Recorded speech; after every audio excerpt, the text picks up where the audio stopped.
อืมโอ้เขาตายได้สเปช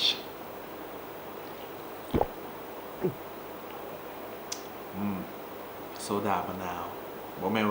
โซดาออเรนจ์น้ำส้ม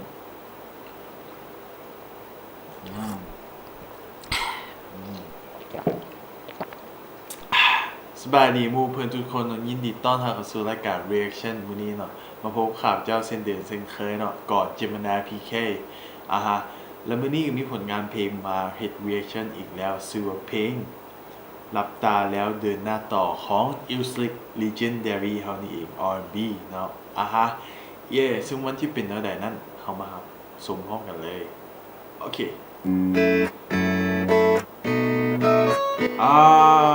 สีเขียวกันเลยไม่ได้เตรียมเลยเนี่ยไม่ได้เตรียมไฟกับสีเขียวให้ฉันได้หลับตาแล้วเดินหน้าต่อเพราะฉันยังไม่กล้าพอเหมือนคนไม่รู้จักกันเธอกับฉันแล้วทำหน้างอเหมือนฉันเป็นไอ้บ้าบอฉันเลยเพียงแค่อยากขอให้ฉันได้หลับตาลงช้าๆแล้วเดินหน้าต่อ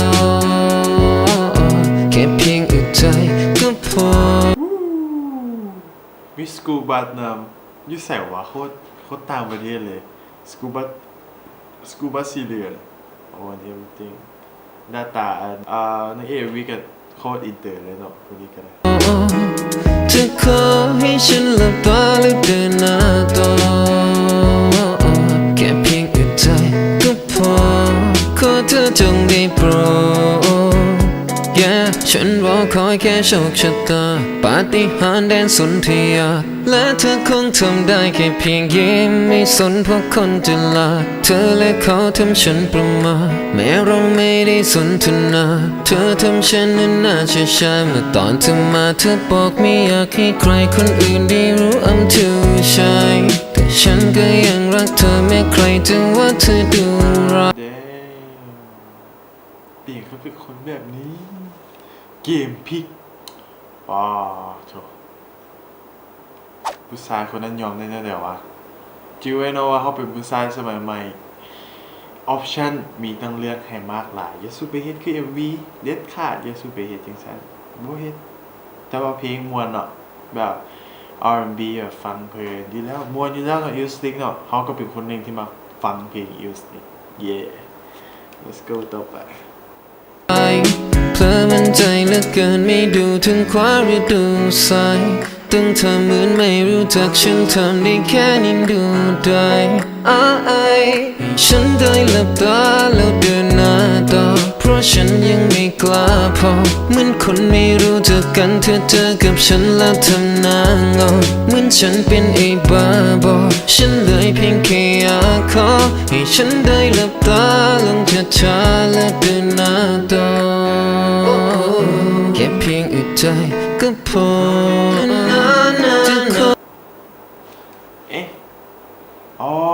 หลับตาแล้วเดินหน้าต่อแค่แบบนั่นอันนี้คันดับบุพีเดอร์คือชิเมนแบบ you know like ผู้หญิงก็มีผู้ชายอยู่แล้วขนาดแต่เขาก็แบบเขาก็รับตาคบเขาไปแล้วกันเห็นคือหูบ่เห็นสินะรับตาเลยเดินหน้าต่อเป็นเพลงที่แบบมีเนื้อหาให้คนหาอีหลีให้ฉันหลับตาแล้วเดินหน้าต่อแค่เพียงอึดใจก็พอขอเธอจงได้โปรดก็อาจจะให้สมใจฉันมันยังไม่พร้อมลึกข้างในยังไม่ยอมฉันไม่แค่ใครมองที่ยังไม่นอนเพราะใจยังไฟปองในครั้งนั้นคล้ายๆมันเป็นความฝันมันเคยมีเธอและฉันก่อนเขาคนนั้นเธอหากเมื่อไรฉันหลับอย่าปลุกให้ฉันได้ตื่นมาพบกันในนิทราอย่าปลุกให้ฉันได้ลืมตาฉันควรจะพาเจ็บ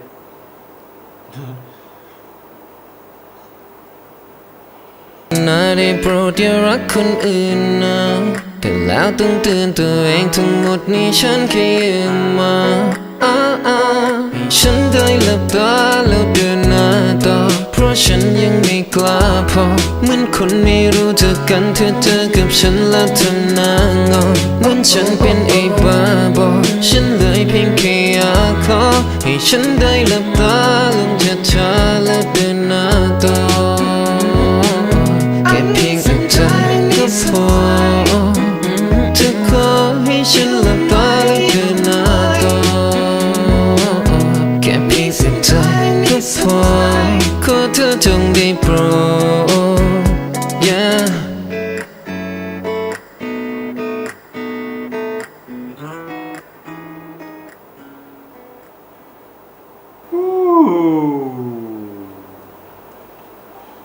โคตรจริงคือแบบป่าจบคาเมนเฮาเก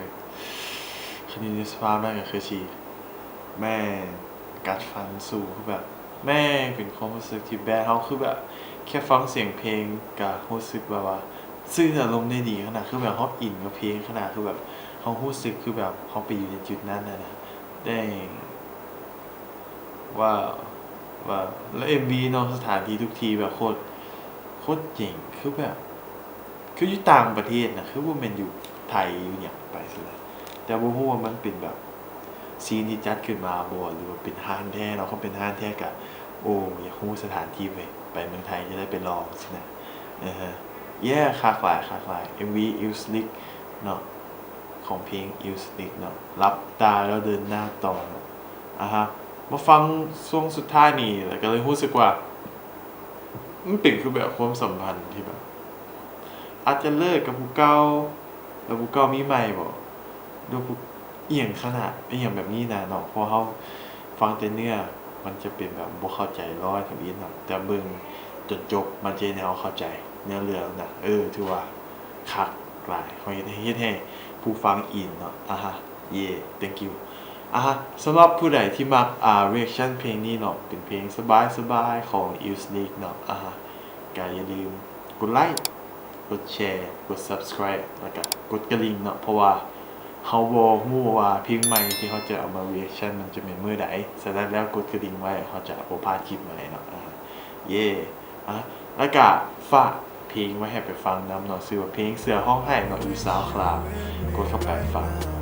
เนาะโอเคสำหรับวันนี้ขอใช้